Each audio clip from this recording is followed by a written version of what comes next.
seguir no programa de hoje. Deixa a graça de Deus fazer. Deixa a graça de Deus fluir. Deixa a graça de Deus, nosso Senhor, ensinar as pessoas, em vez de nós tentar ensinar.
Hoje com o pastor Joseph Prince. Agora, quero falar com vocês sobre a graça de Deus. São 3 dimensões, eu quero falar especialmente da última. Mas antes dessa lição, vamos nos familiarizar com a graça de Deus. Ok? Em Tito, diz assim, a graça de Deus. O que é a graça? A graça, apesar de muitas pessoas tentarem definir o que é a graça, erram dizendo, tentando definir a graça, que a graça de Deus é o poder. Não, a graça não é definida como o poder de Deus. A graça produz poder. Eu já tenho ensinado isso por muitos anos. Certo? Graça não é poder, apesar de produzir poder.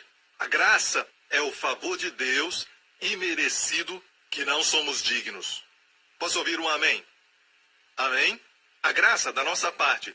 Não fizemos nada para merecer, somos indignos e recebemos. É um favor de Deus que não merecemos. Amém? Jesus é cheio de graça, mas a graça é dele para dar favor a impartir, que é imerecido e do qual somos indignos. Ok? Lembre-se que a graça é o favor imerecido e somos indignos. E tem 3 dimensões. Porque a graça de Deus se manifestou salvadora a todos os homens. Quando apareceu? Está no passado. Apareceu a todos os homens. Quando o favor de Deus apareceu? No nascimento de Jesus, foi quando a graça de Deus apareceu. Apareceu para trazer salvação. Seu nome quer dizer salvação. Então a graça não é um ensinamento e nem uma doutrina. A graça é a pessoa de Jesus Cristo. Amém? Não é uma questão da pessoa dizer, eu gosto da mensagem da graça, eu gosto da mensagem da graça, ou eu não gosto da mensagem da graça. Não é uma mensagem. E por falta do termo apropriado, nós usamos algumas certas expressões, mas A graça é a pessoa de Jesus Cristo. Posso ouvir um amém? Quando Jesus veio, a graça veio. A graça é Ele. Ele é a graça. Sabe a história de Zaqueu, quando Jesus entrou na casa de Zaqueu? Hoje a salvação entrou nesta casa. E como a salvação entrou naquela casa? Será que Deus enviou um apóstolo da salvação? De longe? Não, salvação veio na pessoa de Jesus Cristo. De fato, o seu nome hebraico, Yeshua, quer dizer salvação. Esse é o significado de Jesus. Quer dizer salvação, glória a Deus. Jesus disse salvação entrou nessa casa. Salvação não é um ensinamento também. Salvação é a pessoa de Jesus Cristo. Posso ouvir um amém? E aqui fala que Jesus Cristo apareceu a todos os homens. Então Jesus apareceu a todos os homens. Certo? E o que é que a graça fez? Salvação primeiro nos salva. Salvação faz isso, nos salva. Número 2, nos ensina, isso é presente. Outra dimensão, a primeira dimensão é salvação. Muitos estão aqui hoje porque foram salvos pela graça de Deus. Posso ouvir um amém? E agora o que ela nos ensina? Nos ensina a renunciar à impiedade e a paixões mundanas e a viver de maneira sensata, justa e piedosa nessa era presente. E é aqui que algumas pessoas dizem o seguinte: precisamos ensinar as pessoas a renunciarem às paixões mundanas e viver sobriamente. Não, não diz que você tem que ensinar. E muitas vezes as pessoas dizem, temos que ensinar as pessoas, ensiná-las a viver assim. Deixe-me falar isso. Você não é um grande mestre como pensa que é. Não diz que você ensina. Diz que a graça que apareceu vai ensinar. Estou certo? Estou lendo no contexto, sim? E para que você produza um estilo de vida que é poderoso e santo nos seus filhos, você não diga a eles, faça isso, não faça aquilo e aquele outro. Ok? Porque muitas vezes eles sabem o que é certo, mas não têm poder para fazer. Mas se ensinar para eles a graça de Deus, se falar para eles sobre o amor de Deus e a graça de Deus, a graça de Deus vai falar de dentro deles. Isso não é mudança de comportamento, mas sim transformação por dentro. A graça de Deus vai nos ensinar. A graça é um ótimo mestre. Se todos os pastores e líderes colocassem o povo sob a graça, que estariam exalando a graça, estariam conscientes da graça de Deus. Amém? A graça vai ensiná-los de dentro deles. Posso ouvir um amém, igreja? Então essa é a dimensão presente. Sabe, as pessoas dizem, Pastor Prince, sabe que algumas pessoas estão por aí dizendo que você ensina que pode fazer o que quiser porque a graça de Deus já perdoou todos os seus pecados. Sabe que isso soa muito ruim quando dizem isso? Eu nunca disse que podem fazer o que quiser, eu já disse isso. Os que já estão comigo, amém? E a minha mensagem agora tem atingido milhões de famílias na América, Europa e no mundo inteiro. Eu nunca disse façam o que quiserem, amém? Então quando combinam isso, façam o que quiserem, porque os seus pecados foram perdoados. Não, eu nunca disse a primeira parte, mas a segunda parte eu disse porque a Bíblia nos ensina isso. E quanto mais descobre que você foi perdoado dos seus pecados passado, presente e futuro, quanto mais você sabe que foi perdoado, Jesus falou, você vai amar mais. Quando você o ama mais, você não quer fazer coisas que o desagradam. Quando se apaixona por alguém, você aprende, não porque você tem, mas é a beleza do amor, porque quando você ama, você quer agradar a quem você ama. Você não está procurando uma maneira de desagradá-la, você procura um jeito de ajudar e abençoar aquela pessoa. Posso ouvir um amém? Mesma coisa. E essa ideia que se ensinar a graça as pessoas vão pecar, mas a Bíblia diz claramente que a graça nos ensina. A graça vai nos ensinar. Amém? Quero ler um testemunho que acabei de receber e veio da América, da Geórgia, nos Estados Unidos.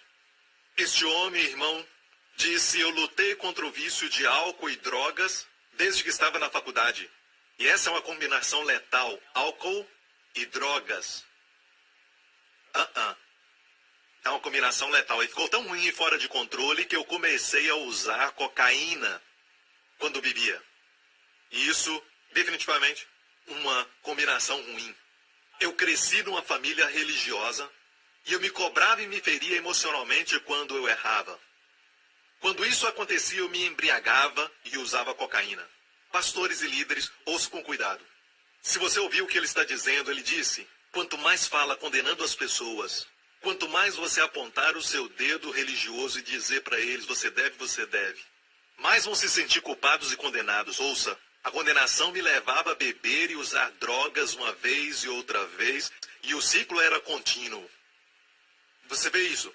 Porque o pastor Prince está pregando a mensagem da graça, tirando a condenação e a culpa das pessoas. Eu sei que as pessoas, quando ficam livres da condenação, amém, eles vivem uma vida sobrenatural, poderosa, vitoriosa e triunfante, em santidade. Amém? Não conseguia vencer este ciclo. Eu orava e lia a Bíblia até ficar rouco. Eu nunca orei até ficar rouco. Como funciona isso? Vamos ver? Certo? Ele estava dizendo que fez de tudo. Eu até tentei hipnoses, homeopatia e até outros métodos, mas nada funcionou. Eu comecei a ler os livros do pastor Joseph Prince e criei na mensagem de que Jesus Cristo nos livrou de todos os pecados, que Deus não se lembra mais dos nossos pecados, que Ele não está irado conosco, que nos ama. Alguns dizem que esse ensinamento é perigoso. Vamos ver quão perigoso ele é e o que ele produziu na vida deste homem drogado e alcoólatra. Eu achei que Deus estava me punindo porque eu bebia muito e me fez ficar viciado em cocaína. E eu fiquei muito irado com Deus. Foi assim que eu fui criado. Ver e temer um Deus que é um carrasco e não vê-lo como um pai amável. E eu nunca fui ensinado a crer numa graça de Cristo que é perfeita e ilimitada. Depois de 10 anos nos quais eu nunca passei mais de 2 semanas sem drogas. Agora eu posso dizer que eu já passei meses sem usar a cocaína. É isso aí, igreja. Isso é quão perigoso é falar que Deus não está irado com eles, que Deus os ama, seus pecados são perdoados em Cristo. E esse é o tipo de resultado e fruto que está produzindo. E vocês que falam que ensinar a graça é perigoso, onde estão seus testemunhos? Onde estão os testemunhos das pessoas que dizem que desde que ficaram libertas da mensagem da graça, foram libertas disso e daquele outro? Aqui está um testemunho. Depois de 10 anos, ele disse, ele foi liberto. Foi um processo longo, mas eu sinto que eu fui curado e liberto. Eu também estava em dívida, mas agora tenho dinheiro sobrando na minha conta. Eu também era solteiro e eu não podia fazer um compromisso, mas agora tenho uma namorada com quem tenho um bom relacionamento. Abençoado em todas as áreas. Eu sou tão grato pelo Filho do Deus vivo, viu? Não tem nada a ver com o pastor Joseph Prince, eu somente entrego o pão vivo que desceu do céu. Ele é grato ao Filho do Deus vivo. Ele não só me libertou do laço do passarinheiro, mas também restaurou o dobro a mim. Confessar que eu sou a justiça de Deus em Cristo e agradecer a Jesus pela sua cura tem me ajudado. Aleluia. A Deus seja a glória e todo o louvor. Amém, amém, amém. Então, quando ensinamos as pessoas a graça de Deus e pregamos sobre a graça de Deus vai ensinar de dentro delas. E muitas vezes quando a vida do Espírito Santo, a vida do Deus vivo flui em nós, as folhas secas vão cair. Quando tentamos tirar as folhas secas, muitas vezes, cometemos erros e tiramos até aquelas folhas que não deveríamos tirar. Mas quando a vida flui de dentro de nós, as folhas certas vão cair. Amém? E as folhas que devem permanecer vão ficar. Deixa Deus fazer. Amém? Se você vê um pintinho tentando, homens, por favor, estou falando de uma galinha pequena. E o pintinho está tentando sair da casca. Você não deve ajudá-lo. Deus fez assim, o pintinho tem que lutar e sair da casca, porque parte da força que ele tem vem dessa luta que ele trava tentando sair da casca do ovo. E se tentar ajudar o pintinho, sabe, em vez de deixá-lo fazer sozinho, você quebra a casca. Quantos sabem que o pintinho vai, na verdade, morrer? Ok? E tampouco devemos ajudar uma flor que está abrindo as suas pétalas, ok? Espera aí que eu vou ajudar porque você está abrindo muito devagar. Ixi, isso é seu? Ok, o fato é este. Quando Deus faz é algo muito lindo, então vamos ser pacientes. Talvez as suas folhas secas já caíram e você vê algumas pessoas com folhas secas andando. Deixa a graça de Deus fazer. Deixa a graça de Deus fluir. Deixa a graça de Deus, nosso Senhor, ensinar as pessoas. Em vez de nós tentar ensinar. Amém? Em vez de nós arrancarmos. Então, aqui nós vemos a segunda dimensão, nos ensinar, mas a terceira dimensão é muito interessante E agora isso quase não se ouve mais ser pregada. Enquanto aguardamos a bendita esperança. Então a terceira dimensão é o futuro, temos o passado, trouxe salvação, certo? Presente, nos ensinando, e o futuro, aguardando a bendita esperança. Diga bendita esperança. A gloriosa manifestação do nosso grande Deus e Salvador Jesus Cristo. Está falando da vinda do Senhor Jesus Cristo. E quando eu digo a vinda de Cristo, ou o dia do Senhor, ou a segunda vinda de Cristo, tudo quer dizer a mesma coisa. E quer dizer isso. Há duas dimensões na vinda de Cristo. Duas dimensões. Uma é secreta. Uma é um mistério revelado ao apóstolo Paulo pelo próprio Senhor. Outra é aberta, visível a todos os homens. Ele virá como um juiz. E muitas vezes, segunda vinda diz isso. Quando ele virá como juiz. A secreta aparição de Cristo só vai ser para aqueles que acreditam. A sua noiva. E isso nós chamamos de arrebatamento. Nós vamos todos subir. Amém? Ele virá a nós e a Bíblia diz que vai acontecer tão rapidamente, de repente, e o mundo não nos verá sair. Vai acontecer no segundo atômico, é o que a palavra diz. No grego, no segundo atômico, no piscar de olhos. Isso vai ser muito rápido. Um piscar de olhos. Você vê alguém piscar, você vê e não vê, muito rápido. Nosso corpo vai mudar para ser como o dele e vamos subir. Amém? Essa é a primeira dimensão. E então, a Bíblia diz que depois do arrebatamento vai haver 7 anos de tribulação, vai ser um inferno na terra. Certo? 7 anos, mas os últimos 3 anos e meio serão piores. 7 anos de tribulação e nos últimos 3 anos e meio, grande tribulação. E a Bíblia diz que no final da tribulação, Jesus Cristo vai voltar a essa terra para consertar todas as coisas. E ele vai destruir todos os seguidores do diabo e aqueles que estão destruindo a terra, estão destruindo a humanidade. Ele vai destruir a todos. Na sua primeira vinda ele veio trazer a graça e não destruir. Não para ser um juiz, mas como um salvador. Mas na segunda vinda ele virá como um juiz. E a Bíblia diz que ele virá com todos nós. Amém? E ele vai estabelecer um reinado de 1000 anos sobre a terra, onde tudo que o homem estragou e prejudicou vai voltar ao normal. De fato, a Bíblia diz que crianças pequenas vão brincar com serpentes, no lugar da própria serpente. E o lobo e o cordeiro pastarão juntos. Não haverá nada nocivo e destrutivo no reino milenar do nosso Senhor Jesus Cristo. A terra vai reverdecer, a terra vai ter verde como nunca visto antes, porque o homem destruiu tudo aquilo que Deus criou. Mas Jesus Cristo está voltando para consertar tudo que está errado.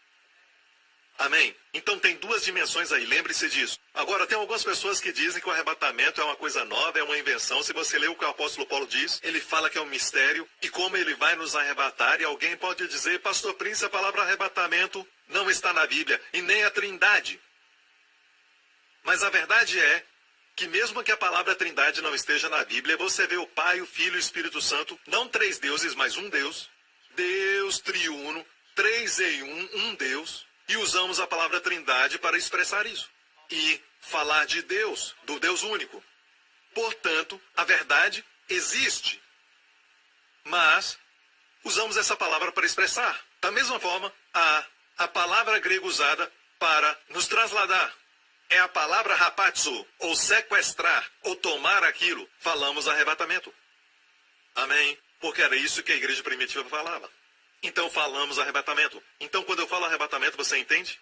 Mas alguns creem que o arrebatamento e a segunda vinda é a mesma coisa. Quando ele vier, quando o Senhor vier, nos levará.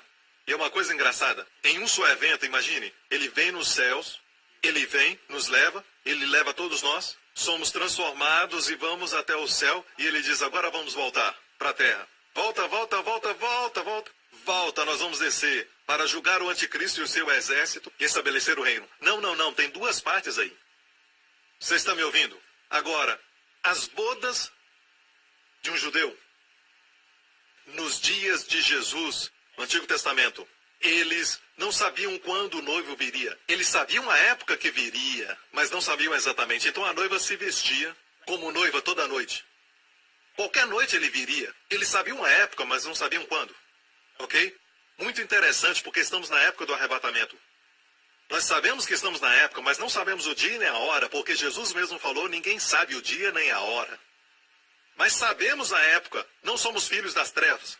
Posso ouvir um amém? Esperamos pelo nosso noivo, e quando ele vier, pode vir no meio da noite, como naquela parábola que ele falou, E quando ele vier, a noiva estará pronta. Você está me ouvindo? Então ele levará a noiva para a sua casa que ele preparou. E vai haver então uma celebração de uma semana, 7 dias. E enquanto nós estivermos celebrando a festa das bodas do Cordeiro, amém, somos a noiva. E na terra vai haver 7 anos de tribulação. E no final dos 7 anos, Cristo vai voltar com todos nós. E vai julgar a terra, e vai estabelecer um novo céu e uma nova terra, onde habitará a justiça, e vai haver paz, aleluia, haverão bênçãos, vai haver completa harmonia, não terá hospitais, não terá, e nem mesmo COE, para aqueles que estão no outro país, é um documento para comprar um novo carro, ok? E o que quer que seja. O tratamento, não vai haver necessidade mais, porque não haverá mais poluição, não haverá enfermidade nem doenças. Amém. Glória ao nome de Jesus e todos digam amém. Agora, nesse reino milenar, as pessoas ainda vão morrer, mas eles não são salvos com um novo corpo. São pessoas da terra, mas essa é outra mensagem. Agora, quero dizer, igreja, que essa parte não é pregada muito. A terceira dimensão. Sabia que na sua Bíblia, no Antigo Testamento, 17 livros, 17 do Antigo Testamento falam da segunda vinda do Senhor. Sabe que no Novo Testamento temos quantos livros? 66, desculpa. Temos 27 livros no Novo Testamento. Nela toda, na Bíblia toda temos 66, certo? No Novo Testamento temos 27 livros. Dos 27 livros, 23 deles falam da segunda vinda. Você acha que há muita ênfase? Você sabia que temos 260 capítulos em todo o Novo Testamento? E 321 vezes nos 260 capítulos menciona a segunda vinda. Acha muita ênfase? 1 a cada 30 versos, 3-0, falam da segunda vinda de Cristo. Acha que é muita ênfase? E ainda hoje temos pessoas dizendo, eu não vou falar sobre o arrebatamento e a segunda vinda porque há muita controvérsia. Quem é que começou a controvérsia? Quem é que colocou uma nuvem para que as pessoas não estudem, quando a Bíblia enfatiza muito sobre isso? O apóstolo da graça, ele mesmo enfatizou isso. Amém? As pessoas não pensam que o ensinamento sobre o arrebatamento vai produzir uma vida vitoriosa e vai nos liberar para um lugar onde a Bíblia diz que todo mundo que tem essa esperança purifica-se a si mesmo. Pastores e líderes, a razão por que as pessoas não se purificam é porque não tem essa esperança mais. Está me ouvindo, igreja? E sabe o que é o arrebatamento? O arrebatamento é sobre nós recebendo o nosso último presente, que foi comprado para nós pelo sangue de Jesus. Sabe que há um último presente que nós não temos ainda? Sabe o que é? Um corpo novo. Vamos ler em Filipenses. A nossa cidadania, porém, está nos céus, de onde esperamos ansiosamente o Salvador, o Senhor Jesus Cristo. Se você não está ansiosamente esperando Jesus Cristo, eu creio que no final dessa mensagem você vai estar. Esperamos ansiosamente. Quem escreveu isso? O apóstolo da graça, Paulo. Ele disse, esperamos ansiosamente Jesus Cristo. Ele transformará os nossos corpos humilhados, tornando semelhante ao seu corpo glorioso, pelo poder que o capacita a colocar as coisas debaixo do seu domínio. Então, quando Jesus voltar no arrebatamento, a primeira coisa que vai acontecer, os nossos corpos serão transformados, e ele chama de corpos humilhados, vai ser transformado conforme o seu corpo glorioso. Quantos concordam que os nossos corpos são humilhados? Agora esqueça a confissão positiva por um momento, só um momento. No natural, e você não pode ser mais positivo do que a Bíblia, ela chama de corpo humilhado. Eu repreendo em nome de Jesus. Você está repreendendo a palavra de Deus. O que é corpo humilhado? Sabe, os nossos corpos, às vezes estamos sentados ali, o nosso corpo faz algo e nós dizemos, eu queria que não tivesse feito isso. Você está com fome e o seu corpo fala isso. E é tão alto, parece um motor ou algo assim. A pessoa do lado pode ouvir, ok? É um corpo humilhado, o seu corpo manifesta, você fica cansado. Você tem partes do corpo que queria que fosse de outra forma. Então, tem coisas que acontecem no corpo por causa da queda. Tudo lá desde o começo. Deus não planejou para você ter doenças e nem ficar fraco. não era parte do plano de Deus, mas o plano de Deus é para que o homem estivesse sempre forte, sempre com saúde, sempre jovem. Deus não planejou para que o homem envelhecesse e morresse. Mas, pastor Prince, é isso que acontece ao nosso redor e todos morrem. Bem, amigo, tudo isso acontece por causa do pecado.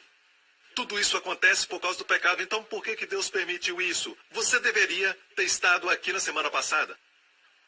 Falamos sobre como Deus fez o homem, fez com um livre-arbítrio. Deus não quis fazer nenhum tipo de robô, um androide ou ciborgue, certo? Deus fez o homem com livre-arbítrio.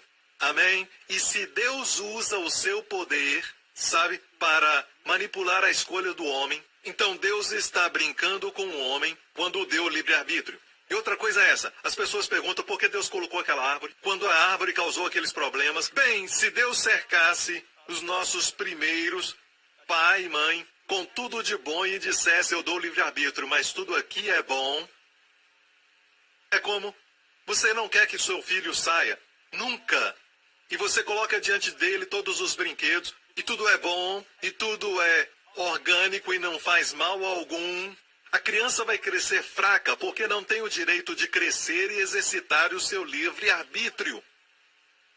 Para que o livre-arbítrio seja livre, você tem que dar a opção de algo que não seja bom. Agora, aprenda isso. Eu não vou me repetir, ok? Então Deus não pode fazer isso. Ele não pode mudar aquilo que você escolhe, sim. E você não pode escolher o resultado da sua escolha. Você não pode escolher mudar o resultado. Se você escolhe fogo, por exemplo, o fogo queima. Você não pode mudar isso. Se você coloca o dedo no fogo, vai se queimar.